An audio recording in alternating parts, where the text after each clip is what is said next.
And you guys have the link to the channel, right? So you can see the chat? Yes. All right, perfect. Yeah, I'll also have the chat up so we can just do that. All right. Great. So everyone, folks who are watching, let me know if the audio is, of course I've messed up my name. How have I done that? we all messed this up. We didn't rejoin it. We're fools. No. We're fools. We're gonna okay, it's okay. Let's see if I can yeah, let's see if I can do this. Everyone gets to watch a fancy coming soon screen for about 10 seconds, and we will be right back. So now we're back on starting soon, and now we can end this Zoom and rejoin. So, all right, everyone click out of here and rejoin.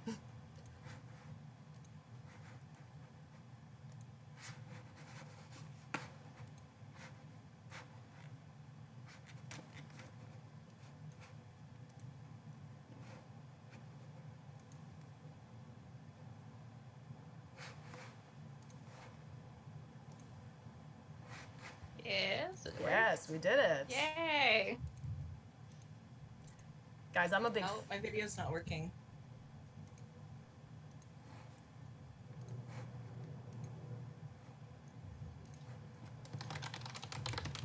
All right. Oh, no. Oh, and Calamity's back, too. All right. Hey, we did it.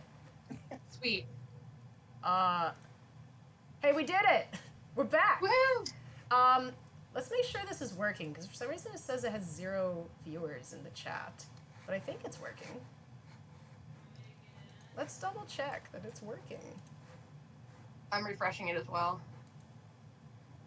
Calamity's back too. No, it's here. No, it's working.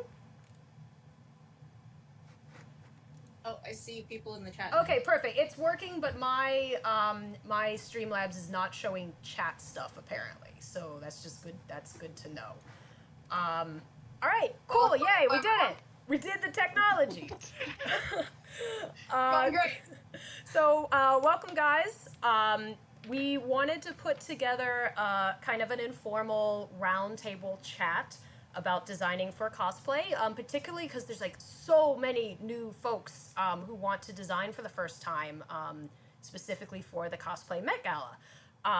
And I think for new people, that's a little intimidating. I think it's super cool that so many people really want to do it. But I thought it might be really fun for a couple folks who have done a lot of designing and who love to do this kind of stuff to kind of talk about our process, like give some tips for people who want to get started or might be a little stuck, things that we like to bear in mind, and also kind of a way to design that might be relevant for an event like the gala. And why don't we all go and introduce ourselves? Everyone starts with a C, so that's cool. Pure luck. C Squad. C Squad. I don't know why my chat's not working. This is so weird. Cosplay and Creation Squad? Yeah. Yeah. All right, well, anyone go in any order. Hey, I'm Calamity. I go by Cal. I've been cosplaying off and on since 2005. But I've been sewing and designing stuff, like, just for fun since I was, like, holding a pencil. So, yeah, I really enjoy the designing part of stuff. I've been on a hiatus again because of, like, work-life situation, but now everybody's, like, weird, so it's now I have more time again. So, hi. All right. I don't know. Hi, I'm Channing. I am a Maryland-based costume design grad student getting my master's right now. I also do puppet design, which is, you know, a whole weird niche unto itself. I've been cosplaying since 2014, and cosplay was actually part of the way that I got into costume design. So there's kind of certainly a lot of crossover there that's rising in the industry. So yeah, I've got a bit of a different theatrical background that impacts my cosplay decisions a lot. But my university also owns my soul, so my production level is way down. As we all are. Yeah. Hi everybody, I'm Cass. I go by Starsofcassiopeia online. I've been cosplaying about 12 years now and kind of been doing the like sort of original spin on designs for basically about as long as I can remember.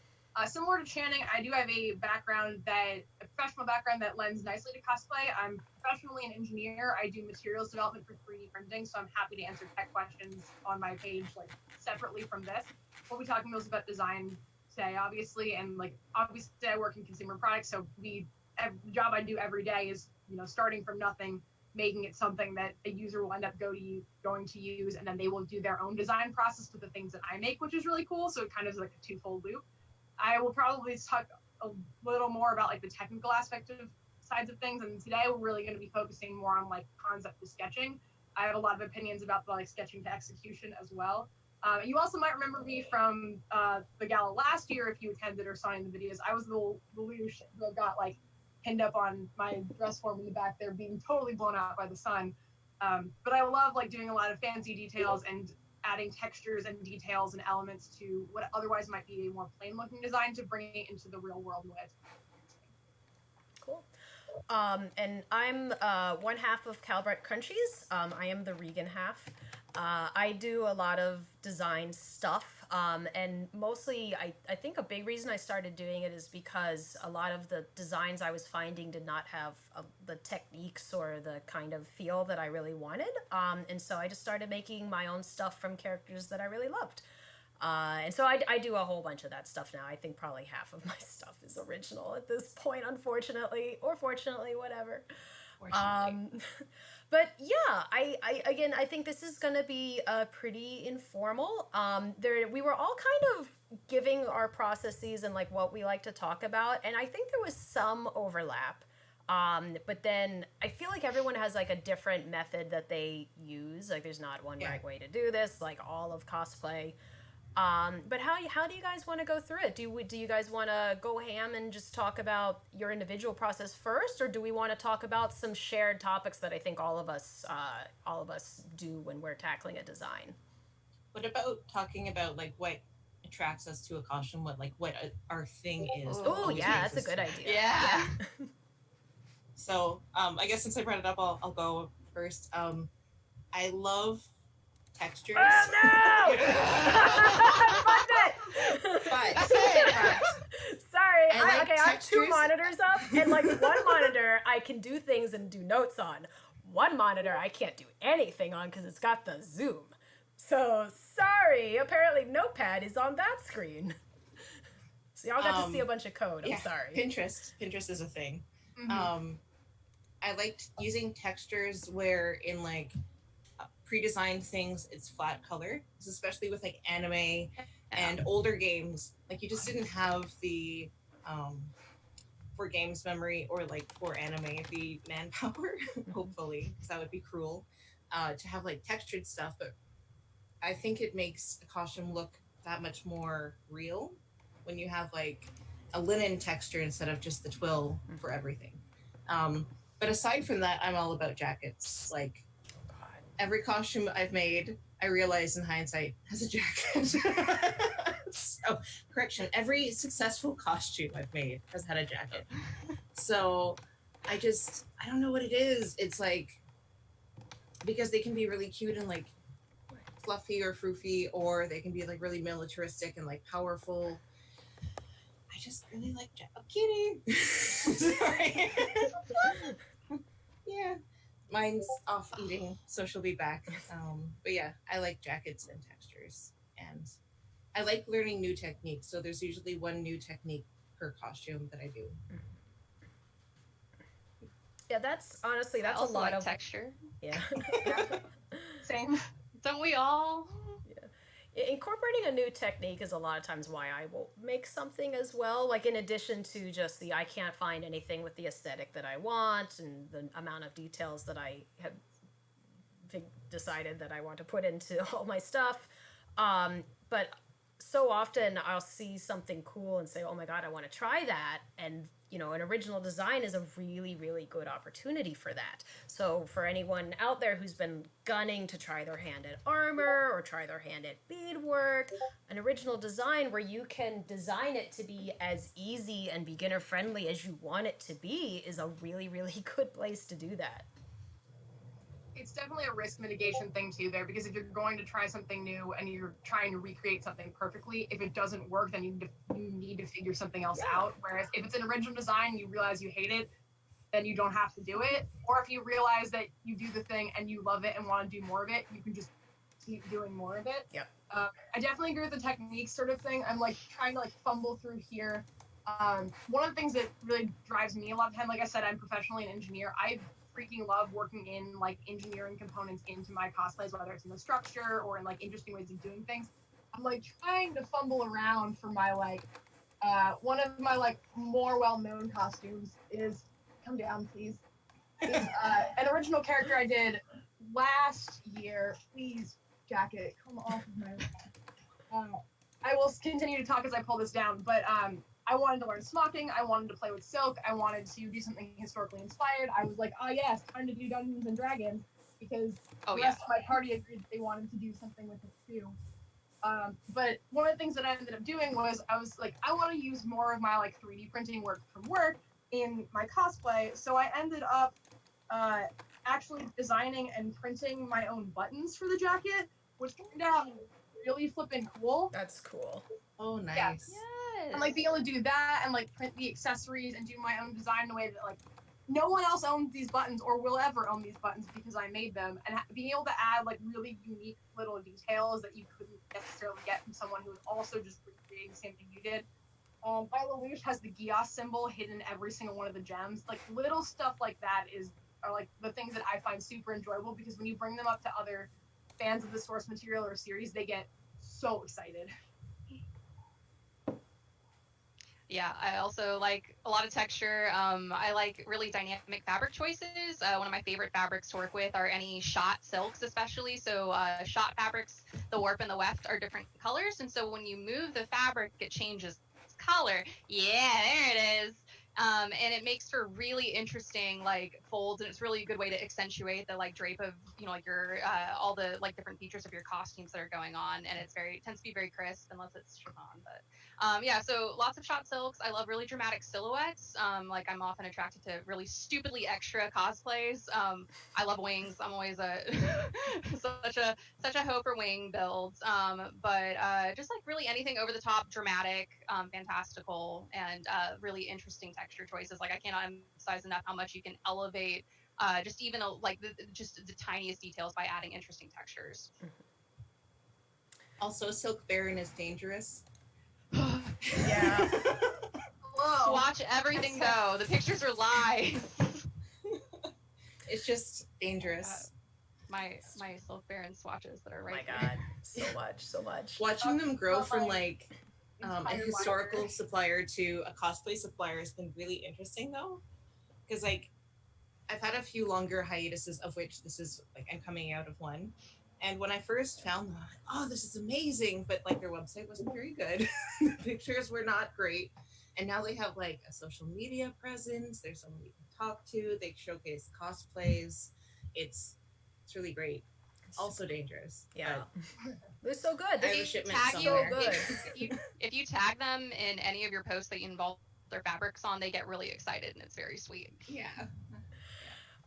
So when you guys start out with deciding I want to create a design for a character or for anything really. When you start, do you find that you normally want to get your inspiration and find inspiration first, or do you tend to start with an idea that you build up with that inspiration? Like what's the process? What's the very beginning process look like for starting that kernel of the idea? Depends. If it's something like for especially the Met Gala in specific, I have a massive Pinterest library of just random stuff that I've saved, and so I went and did like visual brainstorming basically, and I had some basic ideas of, you know, like what I wanted out of it, and like, you know, in terms of dramatic silhouettes and like, you know, some kind of textile fun going on, and so I had those goals in mind, and I just started randomly pinning, and then an idea kind of emerged from that. But for like particular characters, oftentimes I'll think about the character and their traits, both like visual and personality, in the context of their show all together, before I start getting really visual with it. Same for you guys, or anything a little different? I would say that, especially in terms of like working in the character's personality and like their sorts of details, is if I'm going to be adapting a character, particularly if I'm looking at a particular outfit they already have that I want to elevate or change in some way, I'll say what are the key aspects of this. So, for example, since this is my last year gala, I drew very heavily from there's a single art book illustration of like the Emperor's robes from Code Geass, which in the show were much simpler because they had to animate so many episodes with it. But it's much fancier in the art book because if anybody's familiar with Clamp, they just go hard. They just go really hard. So when I looked at that, I said, okay, there's this. It's very big and flowy. There are like a lot of gold details. They work in like the wings are particularly strong symbolism. The eyes are particularly strong symbolism, both in the show as a whole and also in the original outfit. So I kept those, but I said, okay, how can I do them in a more interesting way and a more dynamic way and a more textural, fancy way? Also because if you own a third of the world, you should probably dress like it. And there's absolutely no way there was just like some press on vinyl for something that fancy, like for a dude with that much money. So I said, okay, I need to figure out how I can afford on my, like single person's reasonable human budget to make something that looks that elegant, which also is a game in of itself, but budgeting is a whole separate adventure. Usually I tend to say I have a couple of key things in mind that I want to achieve with the design, whether it's like having a long coat or a cloak for a silhouette, or like I want to work in this kind of technique. How can I work that into the garment or piece that I can try it, and then end up building from there, often referencing the Pinterest kinds of boards. But I'll start with say I want these 2 or 3 things, and how I will work that in will drive a lot of like how the rest of it falls into place. Gotcha. I definitely start with the Pinterest board. We love Pinterest. Yeah. It's like the cosplay and writer's best and worst friend at the same time. Because you're like, oh, here's a great idea.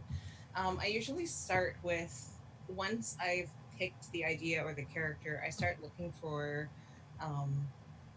already existing clothing or designs that have aspects that I think fit with the general idea. And I kind of go overboard because what I do afterwards is when I have everything together, I'll edit. So I'll cut out things that no longer fit with the idea I'm going for, because sometimes I'll have one idea and then as I'm doing the research, I'll realize something else works a little bit better. So last year I didn't end up going because of life reasons, but I had the design done and everything. And I had started out with more of like a regal queen-like design, because the character I was going to be doing was Marisol from Destiny, who's a queen, slash half god, half not god.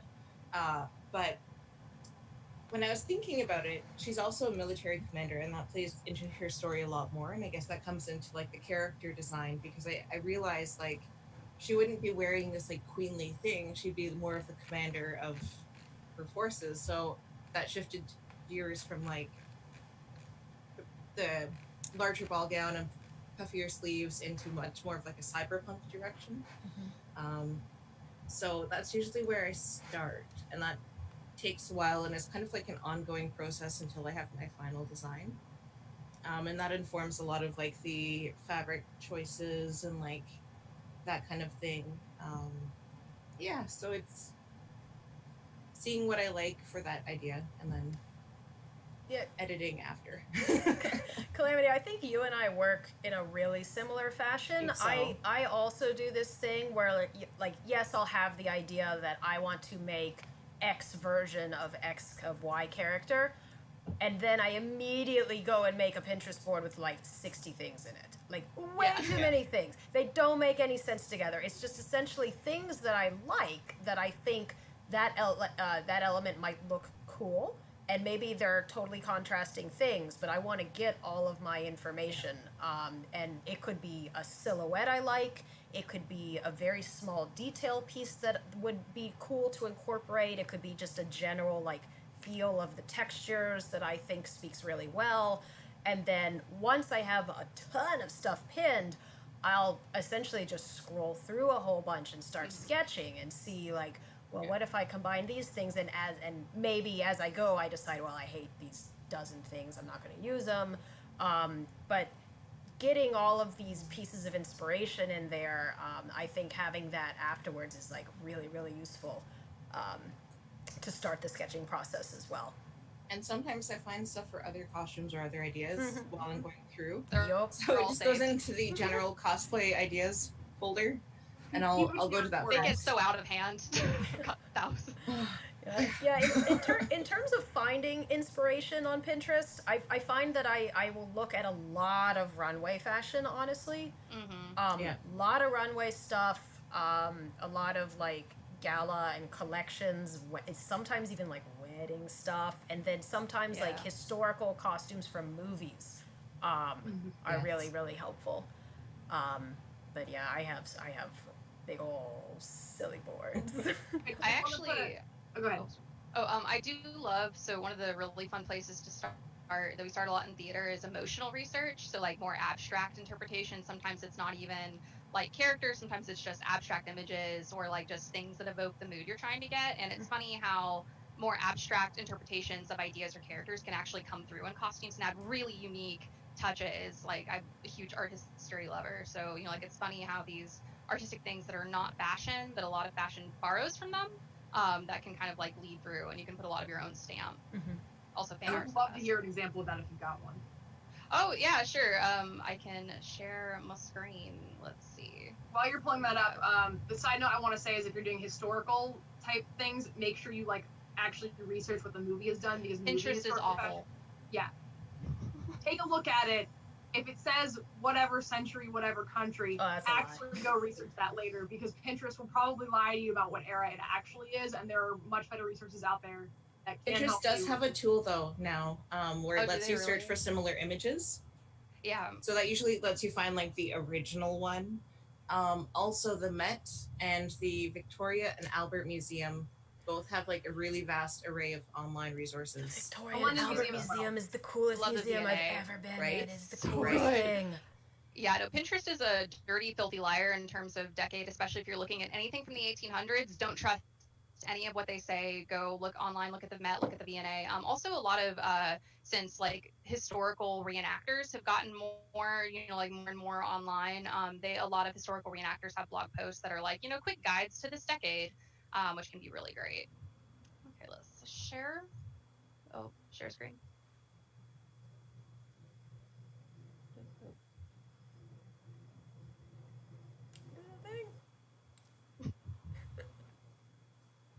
I think it should just do it. I think you have permission, right? Do I have permission now? You should. No, it says host disabled participant screen sharing. Advanced sharing options. All right, hold on. Ah, yes. Okay. Wait, Nope. Get out of here. All right, try it now. Aha. Okay. Well, while we're pulling that up, another good source of inspiration, fan art can also be really great, because sometimes fans just draw some really cool stuff that are well outside the scope, like clearly intended to match the source material, but like are clearly outside the scope of what like the original creator had intended. So looking at fan art and saving fan art can also be a really cool way to like get very character specific ideas. Yes. Yeah, no, I love fan art. So good. So this is actually bits of my thesis that is currently in production. These are some of the emotional research images that I had from when I very first started off.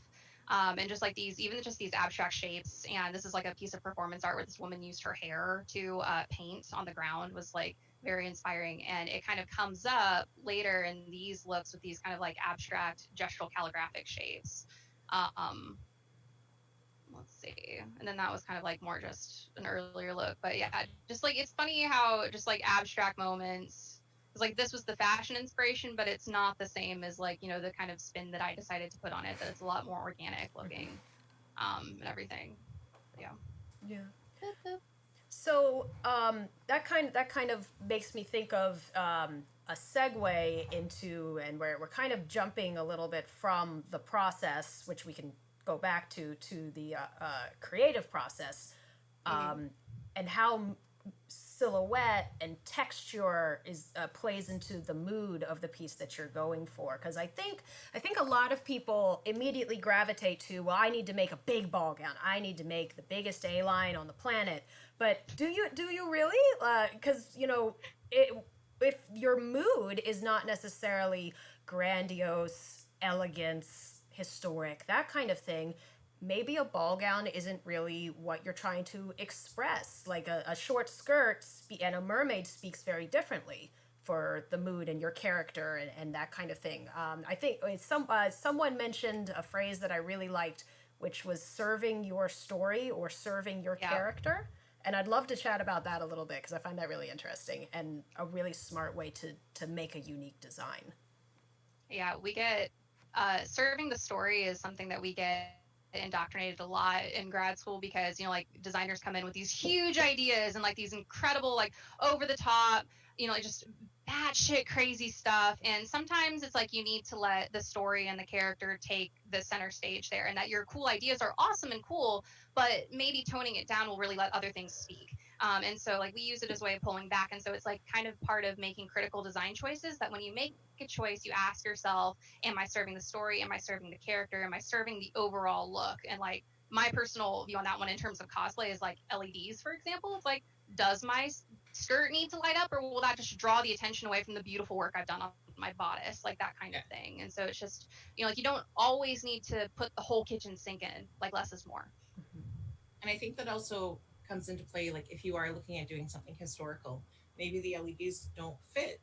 Maybe they do if you're doing like a fairy queen or something that would be like magic, because it's easier to make something look magical with twinkling lights, right? Whereas if you're doing something much more like futuristic or cyberpunk or the glowy gems version of fantasy, which we see a lot in like games, then the electronics and like the circuitry comes into play a lot more. But I think it is worth, like at the beginning, and this usually happens for me in that like resource finding stage of like slowly as I look at the stuff, I'll start to come up with like, okay, what are the technologies or like the fabrics or the techniques that I'll need to use? So smocking is on my list of to learn for something sometime. But I just haven't gotten there yet. So it's so fun. Yeah, so for last year, it was a very like cyberpunk angled thing. So I was going to be using the what's it called? It is the fabric that lights up. EL. My brain is forgetting the word right now. The EL fabric, I think. So it's not the EL wire. Oh, it's you like mean the optics? Optics, yeah, fiber optic, lumen, fiber optic whatever fabric. it's called. So like you can sand it to make more light come out, because the more distress that you have on like the tubes of the fiber optics, the more light expands. So I was going to have that made into faux fur, because she has like a fur stole. Whereas for this year, what I'm designing, and I probably won't make it to catsuit because the border is still closed. So, and I don't see that opening anytime soon. Is historical, because it's like a Bloodborne inspired thing. So it's, even though there is magic, it's much more like grounded in traditional techniques and stuff. So I'm going to be learning things like much more about dyeing, because I was looking at Jay Hart's and Garnet Star's stuff from when they did the WCS, and like the dyeing that they did for like the blood on like Yarnum's dress is very much something I want to incorporate for Lady Maria, because she is a hunter. So it's bringing in those like techniques. But before I get to the point where I do it on like blue fabric, I need to research and then practice, because I'm employed, but money isn't free. So but I mean, I enjoyed the research part. So I think one really important thing to do when you first embark on your project is to think to yourself, what is the mood, the style, the feel that I'm going for? Because it's going to dictate your materials, as you two mentioned. And it's also going to dictate, I keep going back to silhouette, but that really is so very important for the overall feel of your piece. Like, why did I make it a mermaid? Did I do that for a reason, or just because I think the bigger the cosplay, the closer to God, which is how I live my life. And in addition, that's also going to help direct your board pinning, the kind of outfits that you're looking for to add to there. And you can try a couple different silhouettes and a couple different looks to see if it fits what you're rolling for. but it's good to have that narrower direction, I think, to kind of focus yourself rather than just throwing spaghetti against the wall necessarily. I have a few examples I'm going to hold up to the camera. Awesome. Yeah. So I use the Fashionary sketchbook because I don't like getting hung up on correct anatomy every time I want to draw something. That's valid. So if you can see this was the Marisov I initially designed from last year. And then I ended up going for military coat, which is out of reach. But you can see like it's got like the queenly puffy sleeves, there's like a robe. She has a crown. The fur stole is much more of like a mantle. So this one is much more like power and I'm important, I'm in charge. And then we have the Bloodborne sketches that I've been working on. Oops. Ooh. There we go. That are much more like, how do I make this look fancy without it being Dracula? And trying out different like silhouettes. So we have like a skirt, which she doesn't wear in the game, but other characters do. I tried a bit more of a steampunk option, which I'm not super into, but this is the closest to what she actually wears in the game if I wanted to go more like of what she does wear. But this being like the gala that I want to try pushing it a little bit more. Oh no! So I'm thinking like I'm probably going to go with something closer to this one and then make rhinestones be the blood and have it like stain so it glitters. Mm-hmm. And then the lace will be dyed from like black into a red kind of gradient. So her hands are metaphorically bloody, which serves the character because she's like,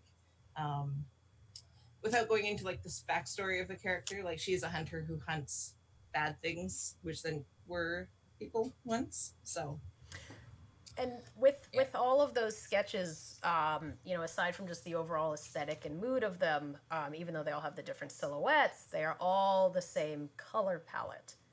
And is that to set the mood, or is that to tie back into your original property? For Bloodborne, it's a pretty limited color palette. Mm-hmm.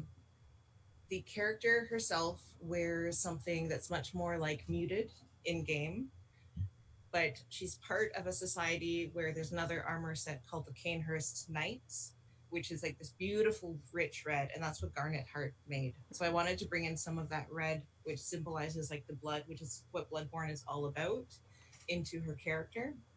Especially since when you're fighting her main like if you've ever played Dark Souls or Bloodborne, they always have stages, almost always have stages where like you get them to a certain health point and then they like break out into something new. Sometimes that's a T-Rex made out of slimy worms. Sometimes that's what? Yeah, no, it's real. Wait, so when's the T-Rex made out of slime worms gala look gonna happen? Not this time. But it's just kind of like bringing in themes of the game into the character. And I realized I did that with Marisov last year because Destiny is a game all about light and darkness. Like those are the two main factions within the game. And bringing in the, oh my God, I forgot the name of it again. Optics fabric. And the lights and the LEDs would be bringing in light.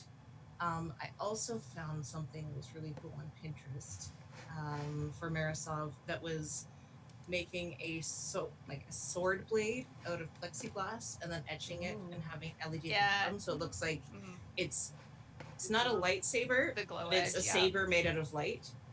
So I wanted to do something like that as well. Oh, sorry, go ahead. One of my favorite other ways of getting ideas is designing around a moment.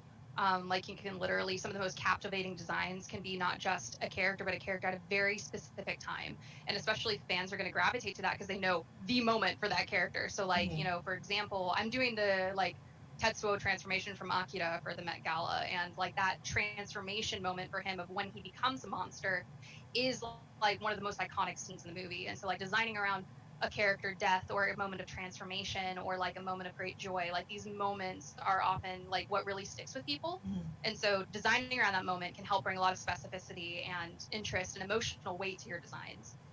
I actually I have not ever done that with the overall piece, but I do that a lot with the details actually. Yeah. So like in a lot of things that I make,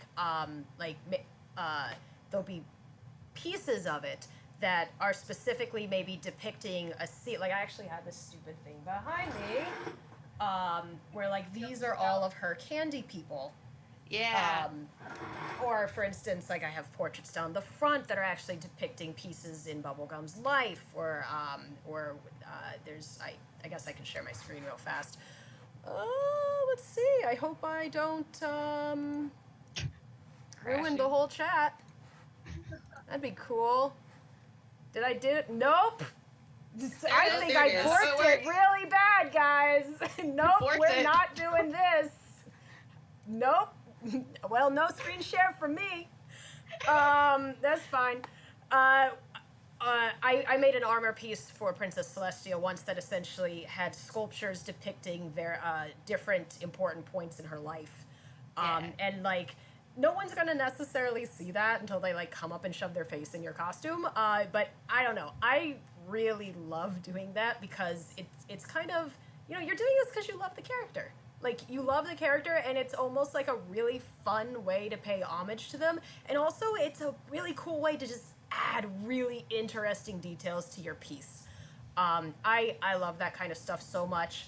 I do think incorporating the colors as a callback is another great way to just kind of hammer home the idea that, like, this is a different version of your character and make that tie. I get kind of frustrated if I ever design something where someone would look at it and go, I don't know what that is. I usually want someone who's familiar with the show to be able to see and know who I'm cosplaying. If I haven't done that, I probably haven't done a good job, and I should think about, you know, well, what else do I need to do to make this more tied to my original character, other than just wearing the right wig. That, actually. So I've done a couple of versions of Lucretia or Madame Director from the Adventure Zone. If you're not familiar with the Adventure Zone, they are comics now, but when I was doing this, they weren't. So there weren't. So I made Lucretia 2 or 3 years ago at this point. But the point is that if you're designing from Taz, all you have to go on are a series of audio clips. There is nothing visual. And generally, if you put on the brace or the Bureau balance symbol, you can be like, they can tell like you're from Taz if you're like one of like, you know, the people in the Bureau. But beyond that, figuring out which one of them you are is really key on you nailing those key elements that it continually caught from the story, but then making the rest of it. So I did both like an IPRE red robe version as well as a blue version, in which I needed to maintain a system of figuring out like I can still Lucretia at 2 very different moments of time, 2 completely different arcs in the story, but it's still her. So I kept the wig, I kept the staff, I changed out like certain elements. So like my magical orb on the top of the staff, heck, I'll grab it, swaps out to go from red to blue. One of the things that I worked in. I love that baby. Look at the baby. What's that baby's name? My Birdie. staff is behind my shelf. Like I said, I'm in the process of moving, so everything is everywhere. The handle on the staff and the piece on the bottom, which are blue now, swap out for red pieces, but the like wizard staff is maintained. I have like this blue magic orb on the top that like ties in the colors, but I have a red version of it too, so I can keep those elements consistent. But working in like story details as the creature became like the journaler of their story, I ended up actually silk painting in different panels in the dress that did like some of the key elements of like her story, like the void fish, the star blaster, the hunger, the light of creation, in a way that like if you spread the dress out to look at it all in full, you could see that. But none of that had happened in her red version yet, so that is just much simpler and plainer and focused around like feathers and books and writing. Mm-hmm. That's Sorry, really cool. I had to step away from the earphone a bit, but did we mention like picking specific visual cues and incorporating that to make sure that people understand that that's what it is? What I just said. Yeah. Okay. Yeah. Like, because I remember I took animation briefly. It was like an intro to animation course back when I was in university many years ago. And the main thing we were taught is that as part of the history of animation, when everything was done by hand, you had to make things simple but recognizable. And the reason everybody in Hanna-Barbera cartoons has a scarf or a necklace is because they wouldn't animate on the same cell, the face and the body, they'd be separate. So having that line would mean that like the slight color difference between the two, face and like body, wouldn't be as noticeable. But those became what became like recognizable about these characters. So when I'm taking a design from let's say Marisov in Destiny 2, she has a very specific sleeve, which have, sorry, my cat's on my other arm. So this is the other one that I ended up designing. And you can see that her sleeve is here and she has a lot of the, like, for lack of a better word, like key characteristics that this character does. She is pale blue, so that will help, but like the hairstyle, the sleeve, the she has a crest here that would have been like LED lit from the I'm gonna make your picture really big when we come back, but I'm gonna pause this for 30 seconds while we switch Zoom again because we're about to run out. Yes. But we will be back.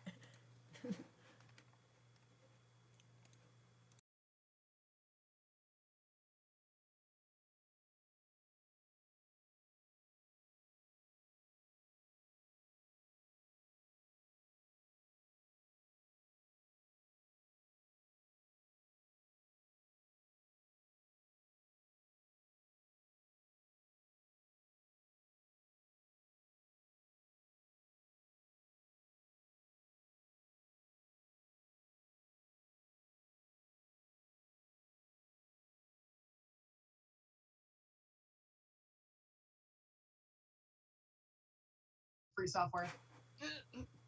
And we're back. There you go.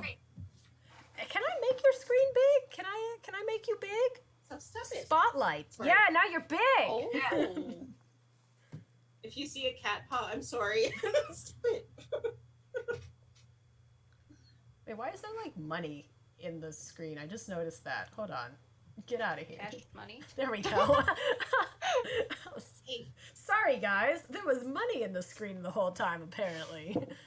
Sorry, my cat was attacking the earphones. It's okay. So, come on, focus, camera. But yeah, you can see the sleeve here. So it's actually made like a chevron shape, but it's hollow. So having that as well as like her medallion and her haircut with her blue skin really helps. Mm-hmm. And the fact that she wears purple. Whereas for Lady Maria, she has a very distinctive hat, which is like pointy. And there is a very famous shot for Bloodborne. If you've never played but have seen a picture of it, you're probably familiar with it, where she's sitting on like a large chair with her head down. And it's very androgynous. You can't tell if the character is male or female at all. But that's why on these ones, she all has like the pointy hat with the feathers. Try to make sure that's to show. And she has like a cravat, which is very prominent as well, and bloody. You're in the way. Sorry. Okay. Ladies. No, I need Can that. I talk for a hot second about color choices? Oh, yes, please do. Do I need to make you big? No, you don't need to make me big. It's more just talking about. So like one way you can approach color if you're looking at accuracy is like, sure, you can print out the character model sheet or like look at references or screenshots and take the printout to the fabric store with you and go that way. That's one way of doing it. And you want to have that kernel of the show or however visually the color is depicted. You want that kernel in there. But generally, color choices are going to be way more interesting if you add a little salt or vinegar to it. So what that means is adding like some slight secondary color or taking a slight shift of taking the color away from maybe its pure form to something a little bit more interesting. Maybe that's adding texture. Maybe it's using a shot fabric that color shifts, or maybe it's using a palette that's just a little bit more toned down, but it tends to look a little bit more elevated rather than using like the primaries. Granted, primaries can be really cool, but like that's in terms of that like elevation idea. Mm-hmm. It can do. I'm gonna drop my favorite fashion illustration instruction video channel on YouTube, which is Zoe Hong. She goes through she has videos that are primarily for fashion design, but they really help if you're looking to improve design skill for cosplay. She has videos about colorways, which is choosing those color sets, videos on how to design. She has a Design With Me series where she starts off with like a book about rocks, and it follows her as she works through like from this book that she really likes about rocks. And she also had pictures of chickens through to designing her latest collection that she did. So it's ZOE and then Hong HONG. So it's free to watch and she's funny. And I think Cass is going to provide everyone with a list of resources Yeah. afterwards for getting started as well. It's gonna and So we'll add that. yeah, we'll post that in the Discord and in the Facebook group. It'll just be a Google Doc with a list of links to say like it'll be some panels that we've given and slide decks that we've given in the past about designing from like our own particular backgrounds. So if you want like a really in-depth look at how any one of us does it, we've got that. A couple of blog posts. Also linked a couple other like people who have contributed to the gala in the past and who have done some really cool work, like things like designing Jinkas in particular, or like how to design on a budget. We won't hit all of that necessarily in this set of talks. If there are anything that you want to hear about, especially when we talk about going from sketch to execution, since this is kind of like ideas to concept in this talk we're particularly doing, we'll get into that. While I've got the floor, I guess I will also pull out a question from the chat that I think is very relevant. How do you avoid over designing an outfit, particularly for something huge like a gala outfit? How do you find the balance between incredibly detailed without overwhelming?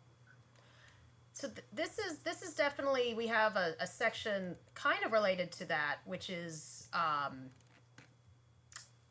the sketching process and editing. Editing is so important. I think the number one thing to remember is your first sketch is probably not going to be your last sketch. Any good design, I mean, like sometimes you are super inspired. I have totally drawn a thing, and that's the thing I ended up going with. But more often than not, you will generally, even if you have something that you're like, yeah, I love this silhouette, I love these motifs, I love this kind of stuff, you probably want to revise it a little bit. And a lot of times with editing, less is more. Looking at your sketch and trying to determine, is this balanced? Am I too top heavy and there's not enough on the bottom? Is there just too much stuff everywhere and I don't know where my eye is going? Just looking at it with an it's kind of hard to describe this process because it is unfortunately an artistic process and it's a hard one to like explain. But just make sure that you look at it and honestly get opinions. I always poll all of my friends and ask them, like, what do you think about this? Does this look weird? Does this look unbalanced? Do you think that this is like, does this have the mood that I'm going for? If you look at this person, does this look like a mage to you?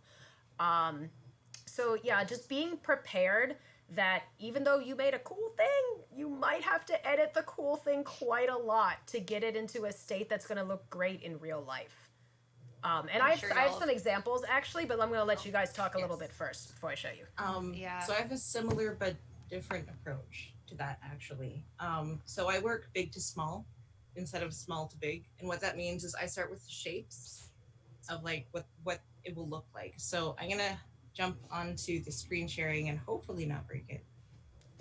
Host is disabled again. What the dang it!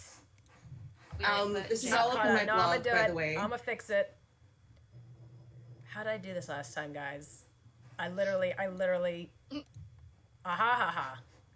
everybody.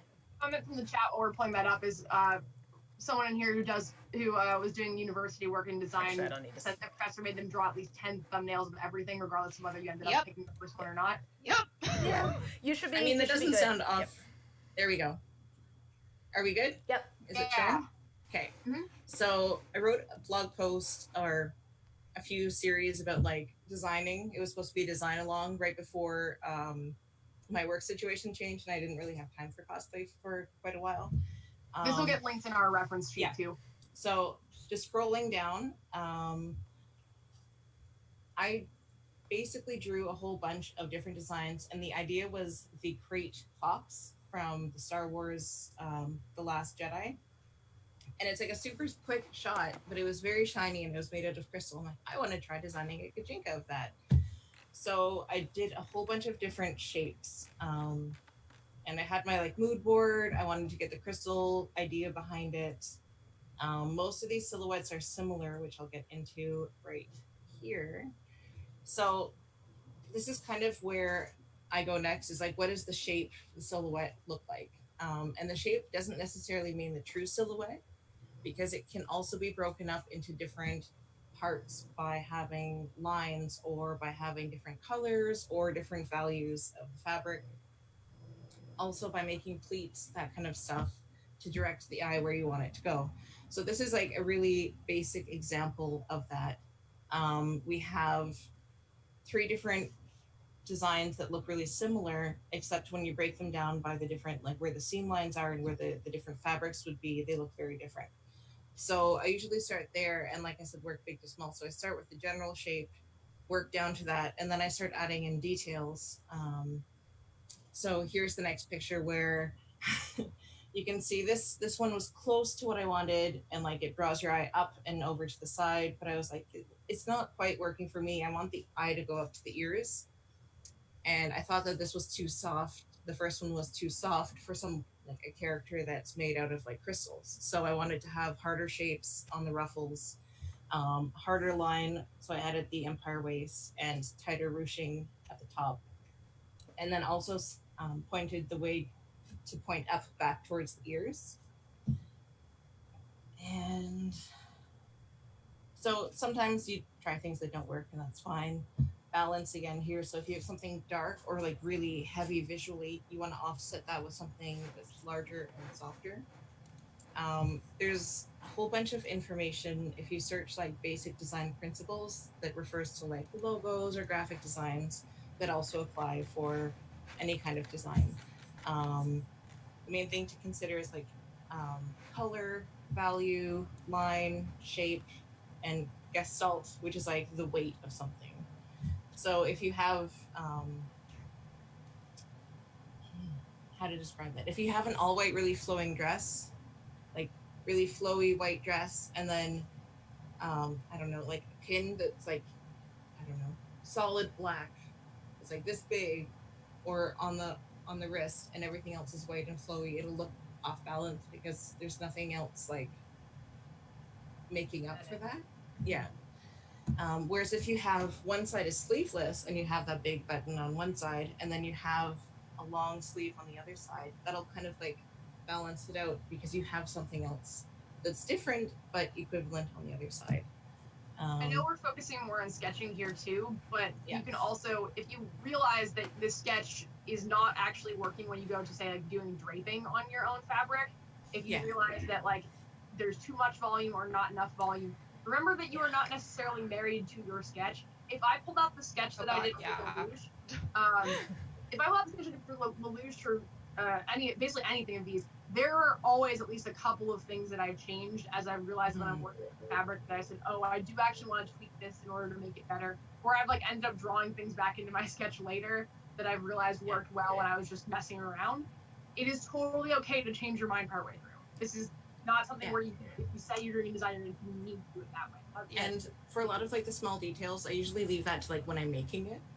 So I'll figure out the placement, but the actual like this will be beading here, but whether I do little chevrons or like curly cues, I'll kind of like see how they look and decide as I go. I didn't mean to interrupt. So this is very interesting because now you and I work in the exact opposite way, where I will often actually like come up with an idea for a detail that I want in my design, and often design around the thing. And maybe the thing moves, that's fine, that happens sometimes. But it's like, I don't know, I really love details, and honestly maybe it's because I do a lot of hard elements in my designs, and it's almost like the rest of it is like a vehicle for the details or some nonsense like that. So I figured out how to do screen share, and the answer is to just drag the freaking window on top of you guys. So here we go. Wow. So like an example of this, God, now I messed it up. Would be this thing that I did a couple years ago for like a sewing inspired piece. Basically started out with me saying I want an iron rock corset and I want hip pin cushions, and that's the only thing that made it into the final design. But I essentially had these pieces that I really loved, and I wanted to figure out something like a silhouette and an outfit around these two details that I liked. And I went through a lot of revisions because this is awful. Can you imagine me wearing this in real life? I would look like I was 4 feet tall. This is a bad idea. There's too much stuff up top. There's a big old thing up top. The skirt's weird, really weird. I don't know what I was thinking. Can't but see your screen. We can't see your screen. oh no! Oh wait, no, we can see it on YouTube, but we Oh, can't I'm see sorry. it on. Okay. It's on YouTube. It's not on You're Zoom. doing- Sorry, guys. I was just going to check that. All right. Well, just pretend that I've designed the worst thing on the planet. So there you go. And essentially, I went through a humongous amount of revisions, taking away elements because I essentially did the thing where I just put too much on it, and I had to slowly break it down, and even this final thing that I colored was not what I ended up doing. And the final result, yes, I have those two elements that I originally envisioned as the start of the project, and then I changed everything else around it. Kind of the same thing. I know we're not really talking about wigs, but like I'll do the same thing with like central points a lot of times. So yeah, for me, I will often start with the details. I don't know if that's good or not. It's just different. That's all. Yeah, no, it's Yeah. just different. If you're Maybe inspired more by key something, you're features. inspired by something. Like that's what gets me excited to make a project. Yeah. If I'm excited It's to like- make it. It's like knowing what you're not gonna give on is really important. So being like, this has to be in here, and I will not give it up ever. Like this is the hill I die on. Yep. But like the other part of it is killing your darlings is the term I've heard throwing around a lot. That you need to not be afraid to kill your darlings. That like maybe you are really attached to putting like these massive bell sleeves, but if you put that on top of a like massive cupcake ball gown, it gets very busy and the silhouette gets muddy and things start to get. So like knowing when to pull back and put that idea aside that you can use in a later costume is really important, because like going back to that whole over designing idea, having visual breathing space in your costumes is so important. Like there needs to be a place for your eye to rest. And so like when you get into that over design territory is when there is something on every single inch of your costume, and like you start to lose that sense of the eye flowing through your costume. It's like this idea of composition. You mind if I share? Yeah, Oh go yeah, for I can do it. Yep. Yay. Okay. So this is a Guopei design, who is one of my like favorite high fashion designers right now. This is Yep. a stunning example of a gown that is complicated but not over designed. So like the deal of it is that we've got these massive structural forms, we have this iconic beautiful silhouette, but there's still places that he's let rest. Like even with all this print, there's these areas around the like bodice and hip area that are like not, there's not a lot going on there. You just lets it breathe. And so like letting, and like on the train, there's not a whole bunch of pleats, it's just the train with the print showcasing. And so like letting your costume breathe and letting your designs breathe a lot is really important. That it doesn't all need to be beaded. Like you don't need to put absolutely the whole kitchen sink on the look. Like let it just be simple. And so like taking details out, like experimenting with details, like especially if you have a dress form, it's so useful that you can pin like applique or pin ideas onto your dress and see what they look like before you commit is like super super duper useful. Negative space is just as important Negative as space. positive space to show off those things. I also will sometimes find, because I don't have a dress form that fits my body. I will Yeah. sometimes find yeah. Struggle. I will sometimes find that I will make like a humongous amount of the outfit, and then I'll be like, time to put it on, and I'll put it on, and I'll be like, oh cool, this looks really weird, and I need to like take something away or add something. So definitely try things on as you go along, and again, be open to the idea that maybe what you put on paper needs to be revised, because I know with cosplay a lot of times, like with with general cosplay. We talk about the difficulty of translating 2D to 3D, and this is the same thing, but you're adding another element. I think designing fashion looks and designing outfits that you have seen in the real world will help avoid some of this trouble. But you know, Yes. always think about, can this thing be translated into real life? And I think this is a topic we haven't touched on quite so much yet, which is how to design in a way that is beneficial to you, the cosplayer, and also beneficial to translating it into the real world. Like, what should you bear in mind? What are some like tips and advice? I think being cognizant of your limitations is one of the biggest things, because there's nothing more disappointing than designing this like magnum opus dress and then having it flatline because you didn't have enough time, money, effort, like spoons, whatever it be. Like, you know, knowing your limits, then you can actually design around those limitations. Like theater, you know, half the time you show up and you've got $12 and they're like, hey, we want a whole Cinderella costume, and you're like, ha ha ha, that's cute. So, you know, like it's you have to know what you're working with, and you can make anything work, any amount of time, any amount of money. You can make it work somehow if you have a nice, sophisticated design. And so like knowing that going into it and being very honest with yourself going into it will help you like get a finished product you are proud of and enjoy. I have something to screen share here that's extraordinarily relevant, which is the checklist that I go through every single costume, regardless of whether I'm designing from scratch or not. Out.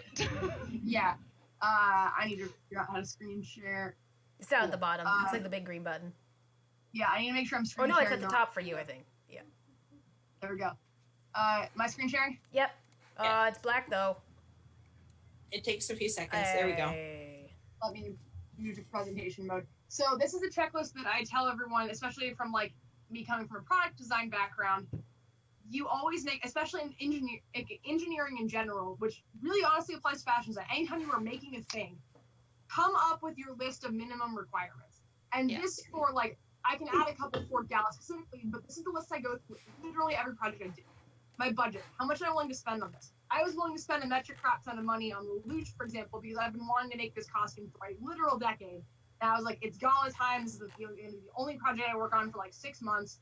I was willing to spend that money on. If I'm gonna make like a school uniform, probably don't want to spend like hundreds and hundreds of dollars on those materials. It's just not worth it to me, and probably can do just as well with reasonably more reasonably priced materials.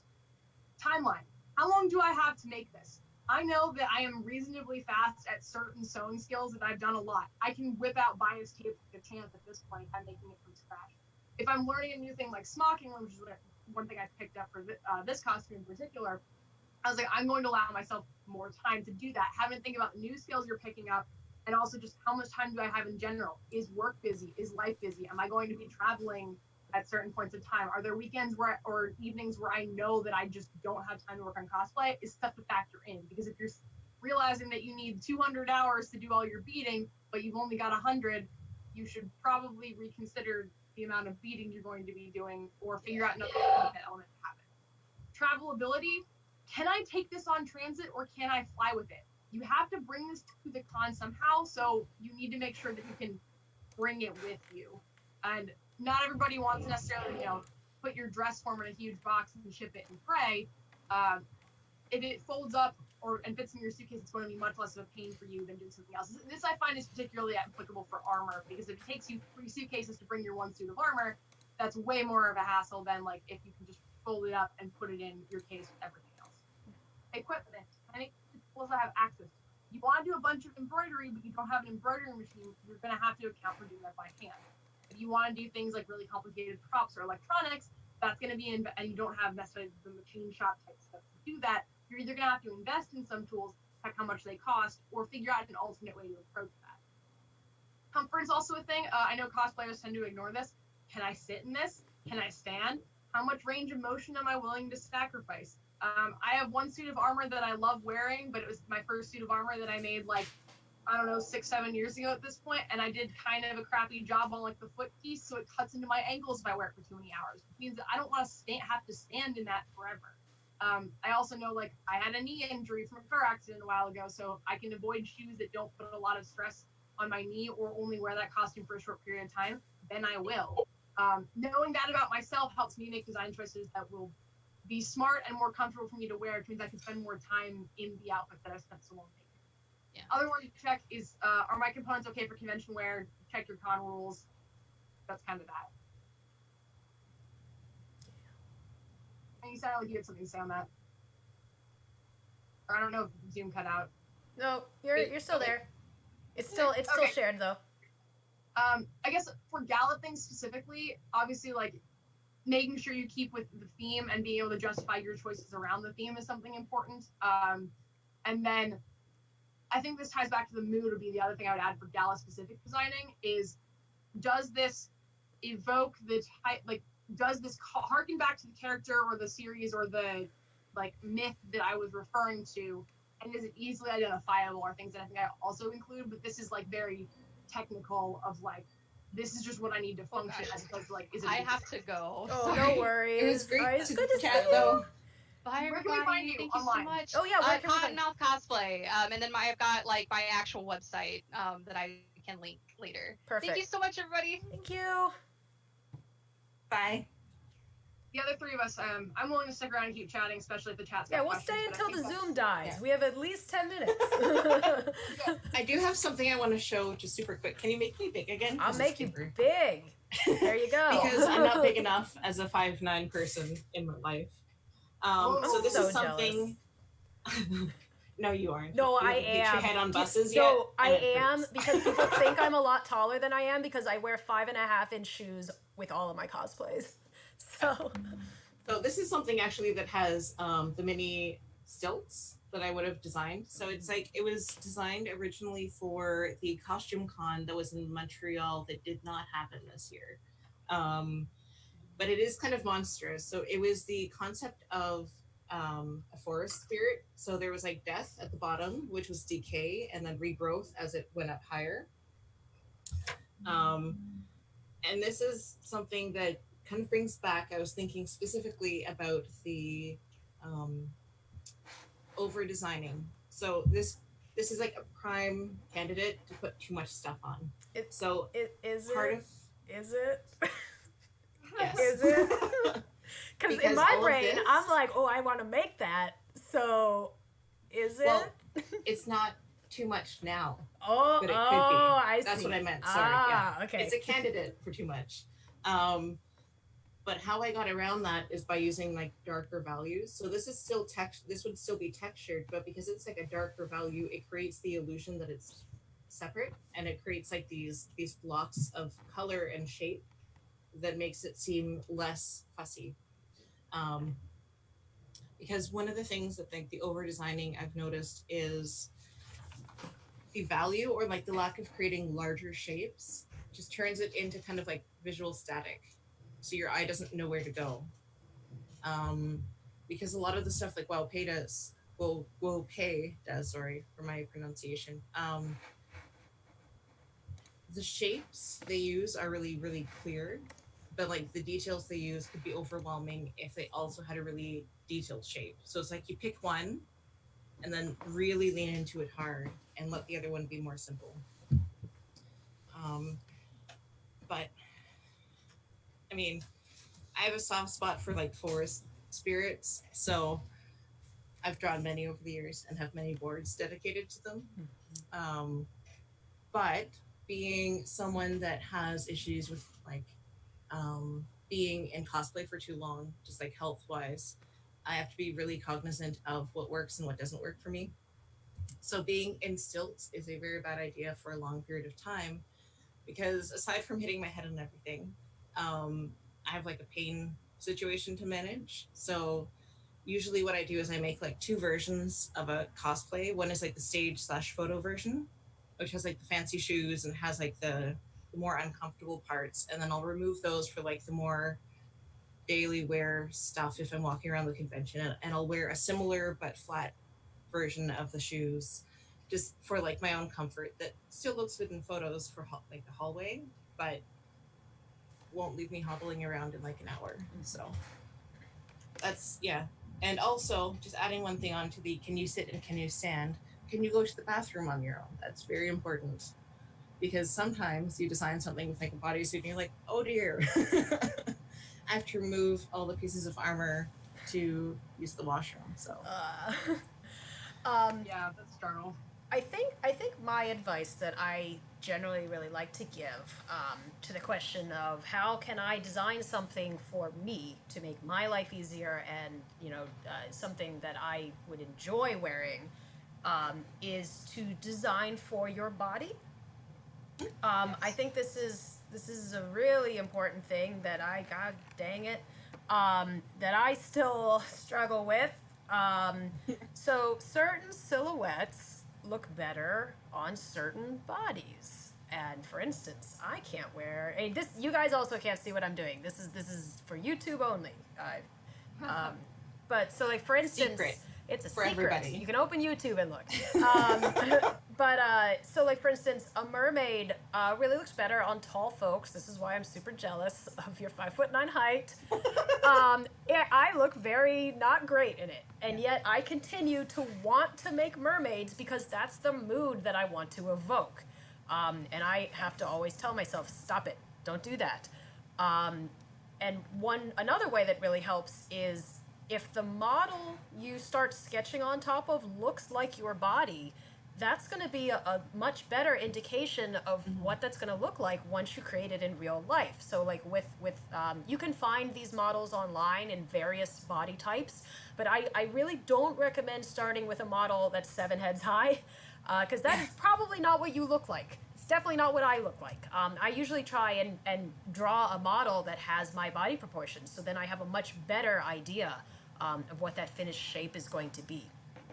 Because I think that's going to help you produce something that you're proud of, and that you don't have to then go back and once you try it on, you're like, oh my god, this looks insane, and then you have to completely redo things that you've already finished. Yay, okay, that's our 10-minute warning. And then I guess my other just general tip, this isn't really a designing tip, but I think especially for the gala where a lot of people's goal is be the fancy, is give yourself enough time to finish your garment properly. It took me an embarrassingly long time to realize that cleanliness is the king of cosplay. And I think even if your design is like beautiful and simple, if you make it clean and make it well fitted, I think that's going to be something that you're going to be really, really proud of to wear and show off. We have a question from the chat. A lot of time my cosplays come with flat because I use solid colors that are canon to character, but prints can be too busy. What are your favorite ways to add texture to large negative spaces? fabric texture. Yep. Yeah. I completely agree with that. I think fabric texture is definitely a good way to do that. Also, I'm going to suggest weathering. Too bad that Cottonmouth has left because this is like a theater thing. But like, maybe it wouldn't work for necessarily all of the gala looks, but if you're looking for something that looks like worn in, like adding a bit of, I don't know what would be the best use, but like pigment, shoe polish. I know they use cocoa powder for dirt, eyeshadow, tea to like add into where the wrinkles are, so it just looks a little bit more like it pops. Because I mean, we contour our faces, so because when you take photos, it looks flat. So it would make sense that you do that for the fabric as well. Tone-on-tone embroidery and smocking are two suggestions from the chat. People are talking about like doing things like suedes and leathers for like armory type things. Yes. Yeah, anything with texture, like just avoid flat cotton. Like linen has a beautiful texture, Dupiani has a beautiful texture, especially if you get it two-shot. Just if you choose appropriate fabrics, that will probably help you quite a bit. I think also too is you're not necessarily stuck with a single fabric in any of your garments too. Remember that. So using even different colors of the same fabric can help make that interesting, or different fabrics of the same color. Volusia super white as an example. Like I think I've got 3 different white fabrics on there. One of them I ended up putting a gradient on because the cloak was like eating the rest of my outfit, so to help break it up. So gradients and dyes are a way to like gently introduce more color, especially for fancier type looks. like I said, I think I've got 3 or 4 different white fabrics in that outfit because I needed certain things to be structured in certain ways that helped that, and even that subtle difference in texture makes a huge difference. I'm going to suggest looking at J Hart's Yarnum costume because it's a white gown with white lace, and then he went in and weathered it to make it really pop, and you can see the detail in it. But he has before and after pictures on his Instagram, and like the beginning, it looks beautiful, it looks pristine, but it's like a lot of the detail gets washed out, and it does look a little bit flatter. Whereas going in and like he did a really really great job of texturing and spraying and like painting to make it look dirty and gross and like bloody, which may not be your goal for Met Gala, but there's like lesser degrees of that. I also think that the duotone fabrics that have like the weft and the weave of different colors, even if it's not like magenta and teal, if it's like more of an understated one, help show shape a lot more than flat colors. Yeah. Different weights of fabrics, absolutely. I really really love tone on tone embroidery or tone on tone texture changes. So like the white that's like a weave, and then the white that's a suede that are similar. Be careful with blacks because you can have green blacks, blue blacks, brown blacks, all kinds of blacks that don't match. Yes. So I think we have about 5 minutes left. Do you guys want to maybe we'll go around and we'll just give a little ending thing with maybe your favorite stuff to incorporate into design, into your designs? Like what do you really enjoy doing? I don't know, unless someone has a better idea. I'm trying to think of like what we've not talked about. We've talked about everything. Unless someone has a better idea. Or really a piece of advice or whatever. Figuring out like the undergarments to make it the most comfortable it can be, because like attaching wings to a corset is a lot nicer than attaching wings to a little like jacket that will pull and choke you. I don't know. I just really like designing stuff and colors and fabrics. And have fun with it. Like try new, like especially when you're sketching and getting design ideas, like try crazy stuff that you think might not work, because maybe it doesn't work, but it leads to an idea that does, and that you wouldn't have gotten to on your own. So have fun, try new stuff. I definitely agree on the trying new things thing. I tend to design around like at least, I think every single costume I've done at the beginning of time is like I'm going to learn or try something brand new with this in some capacity. But in terms of like designing original things, I really like sneaking in symbolism or sneaking in elements. Stole mine, Cass. Like, stole mine. I'm sorry. Like I've done little things that are as dumb as like I have dice in some of my D&D character games that I've like actually played them in a game with, and then I sacrifice the weak ones for the costume. So like drilling into them, making jewelry, whatever, or like working in those the silk painted panels I talked about for Lucretia, or tiny symbols, working in like bits on the buttons, or working in general shapes or colors or textures that call back to say like other outfits or other themes the character has been worked into, to like really be like that little extra bonus hit home for the people who are fans of the show, and when they get up close and get to look at it, just make them all the more excited.